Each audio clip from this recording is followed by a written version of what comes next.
असं असताना अशा प्रकारचा चेंडू जर सुरुवातीला पहिलाच जर फलंदाजाला मिळाला, तर फलंदाजाकडे भरपूर वेळ असतो आणि मग जर त्या ठिकाणी आपण संदेशसारख्या फलंदाजाला बघितलं, तर तो नक्कीच एक चांगला फलंदाज आहे आणि त्यामुळे त्यांनी कोणत्याही टाईम केला आणि चेंडूला फेकून दिलं, ते म्हणजेच बॅकवर्ड स्क्वेअर लेग म्हणता येईल किंवा फॉरवर्ड फाईन लेग म्हणता येईल या क्षेत्रामध्ये. त्या क्षेत्रामध्ये कोणत्याही प्रकारचा क्षेत्ररक्षक नव्हता. वन बाउन्स चेंडू सीमापार झाला आणि आता मात्र पुन्हा एकदा समीकरण बदललं. समीकरण आलं 6 चेंडू आणि 8 धावांवर. गोलंदाजी मार्कवर आलेला गोलंदाज अंतिम षटक घेऊन ओमकार तवटे आता काय करणार, कारण अंतिम षटक आहे. 6 चेंडू 8 धावांची गरज आहे. सामना टाय झाला तर विकेट्सवर आपण नक्कीच आपण विकेट्स ज्यांच्या जास्त आहेत त्यांचं विकेट्स कन्सिडर करणार आणि त्याच्यानंतर टॉसवर जाणार. यावेळी मात्र चांगला फटका आहे. नक्कीच एक धाव तर मिळेल. एका धावेच्या साहाय्यानं धावफलक पुढे सरसावेल. धावसंख्या होईल ती म्हणजेच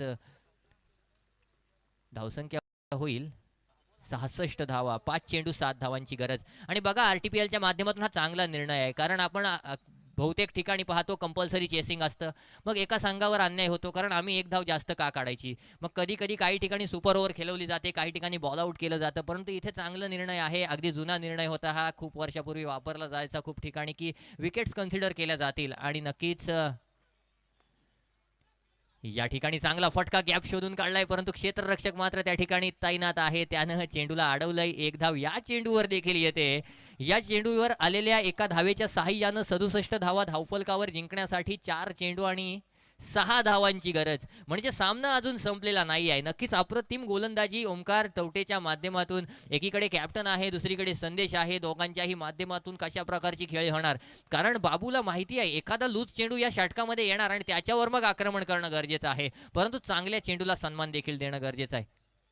अप्रतिम चेंडू पुन्हा एकदा 38 सर्कल मध्ये अडवलाय आणि इथे मात्र रनआउटची संधी होती आणि रनआउटची संधी गमावले. इथे रनआउटच्या विकेट पेक्षा लक्षात घ्या, तुम्हाला महत्वाचा आहे तो म्हणजेच वाचवणार प्रत्येक येणारी एक धाव, आणि ती धाव या ठिकाणी तुमची वाचवता आली असती. बघा भरपूर वेळ होता ओमकारकडे, परंतु प्रेशर मध्ये थ्रो काही हातात राहिला नाही. या चेंडूवर विकेट येऊ शकला नाही. 3 चेंडू 3 धावा खर्च केल्यात.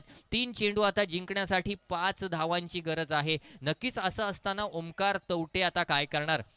इथे मात्र ओमकार तवटेला एक चांगला चेंडू फेकणं गरजेचं आहे. पुढचा चेंडू फुल टॉस चेंडू. मी म्हटलं होतं एक खराब चेंडू येईल आणि त्या खराब चेंडूचा फायदा घेणं गरजेचं आहे. इथे मात्र फलंदाज संदेश मांडलेकर यानं या चेंडूचा फायदा घेतला. या चेंडूवर षटकार लगावला आणि या सामन्यामध्ये विजयी केलं. संस्कार 11 पांगलोई संघाला विजयी संघाचे हार्दिक अभिनंदन, पराभूत संघाचे हार्दिक आभार.